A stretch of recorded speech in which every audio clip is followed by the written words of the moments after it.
Pourriez-vous comprendre cette émission si c'était dans une autre langue? Of maakt het niet uit, want vele mensen denken dat Engels een veldtaal is. Well, a report by the European Commission suggests that businesses are losing out because of language barriers. So should we be doing more to make sure we can all communicate better? Well, joining us to discuss the issues is Labour's education spokesman and London MEP Mary Honeyball. And Sean Murray from the British Chamber of Commerce here in Belgium. Mary, let me turn to you first. You've just come to the studio from a French lesson. You said recently on your blog that us British are rather hopeless when it comes to languages. That's a bit unfair, isn't it? It might be unfair, but it's absolutely true. I believe that foreign languages have been reinstated now in the national curriculum, but there were a few years when children did not have to learn a language at all. And I think that was dreadful, and it very much shows in the European Parliament. Every other nationality, except perhaps the Irish, who have a similar problem, speak at least one other language. An awful lot of my colleagues speak two foreign languages absolutely fluently.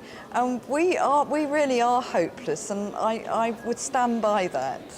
And Sean Murray, I mean, how much of a problem do you think this is for Britain's businesses? The Federation of Small Businesses estimates that only 5% of its members gets any revenue from abroad at all. So how big a barrier is language in all that? Well, I think it's a significant barrier. And essentially, if you're looking to sell a product to someone abroad and you can communicate in their language and make the customer feel at ease communicating in their language, rather than them having to struggle to deal with you in English, then you're increasing your potential for making a sale exponentially, in my view. I mean, what do you make of this European Commission statistic that says that, you know, more than 1 in 10 companies would be losing out on contracts because of a lack of language skills? I mean, is that something that your members are telling you as well? Yes, I think so. I think a lot of people in British companies are very aware, like Mary has said, of the fact that the lack of languages is a barrier to being a successful business and being successful working abroad. I think that the realization is there. The question is quite often how much is being done to really address the problem, both at the education level and within businesses themselves. Mary, you criticised the French press when they were pressurising Baroness Ashton into learning that kind of extra level of French. The fact that she got that far without having perfect French, doesn't that say that maybe we don't need languages quite as much as we like to think? Well, I'm not sure about that. I mean, we are in the very fortunate position that English is the international language, and you very much notice it here. Everybody does speak English, but that really isn't good enough. And if you want to conduct business in another country or any kind of sensible foreign policy, really, you do need a facility in other people's languages. And Sean, I mean, do you think as well perhaps our thinking about which languages to learn is a bit outdated? I mean, should we be not thinking anymore in terms of the European languages, but perhaps now Arabic or Mandarin? Do you think that needs to change as well? I would think so. The world's dramatically different from 20 years ago. As short a period as that in terms of the languages that really matter for business. India, China, those in the next 20 years are liable to be industrial powerhouses. So the sooner that British business gets to grips with those languages as well, the better. Although I must say I'm a bit biased because I taught French and German myself, so I wouldn't say that we should ditch French and German altogether. And in fact, I imagine as a teacher, it was quite a challenge to get that kind of those languages across. Even harder if it's languages that have no relation to English at all, non-European languages, in other words. I remember trying to convince a farmer's son to learn German. He said to me, well, I'm going to be driving my dad's tractor for a living, so why do I need it? And fair enough. But for people who are working in business and for people who are looking to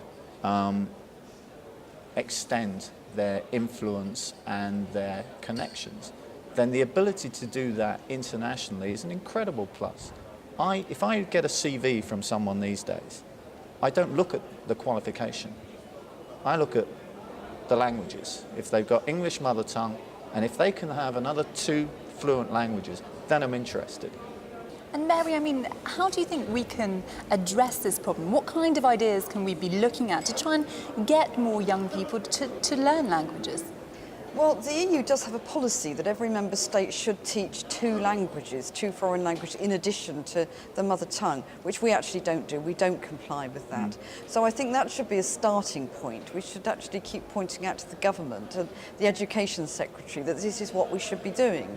I think we could do more to get children and young people interested. We could tell them more about other countries, not just Europe, but as we were talking about other countries, China, India, the rest of the world, so that there becomes a curiosity and a desire to learn other languages. So I think it's a mixture of both. It's a mixture of stick and a carrot. There's quite a nice idea from the Federation of Small Businesses, Sean. They want to encourage unemployed graduates with language skills to take internships with companies and therefore help those companies improve their own languages and therefore trade, I suppose, abroad. Does that sound like an idea, particularly in a recession, that might be a boost? I think so. It sounds. I think we've really got to take whatever opportunities there may be to boost the awareness of the importance of language in small businesses, in large businesses, and as Mary said, there's a number of different measures that are going to be required to do this. There's no one easy solution. And something like that, which can be a benefit to people who are looking for an opportunity, but can also provide maybe open the eyes and help businesses, would be very welcome. Mary, is there more that the EU can do? I mean, the European Commission says that through its lifelong learning programme, there's 50 million euros available. That sounds a little bit like a drop in the ocean if you spread that across the member states of the EU. Can the European Union do more to help, do you think? Unfortunately, that is a drop in the ocean. And it's not just a question of money. I think it's a question, in the UK certainly, of changing the culture, of actually beginning to realise that languages are a necessity and that we should do much, much more. They are, as Sean has said, for business, and absolutely essential. But there's also a wider point about our understanding of the world and our culture and understanding other people's culture. I mean, it really is actually a joy when you are able to visit other countries and talk in their own language, read their own publications, listen to their own television programmes even. And if you can't understand the language, you miss out on all of that. And it's a real shame. Well, we're going to have to leave this language discussion there. Thanks very much, both of you, for joining us. Thanks very much.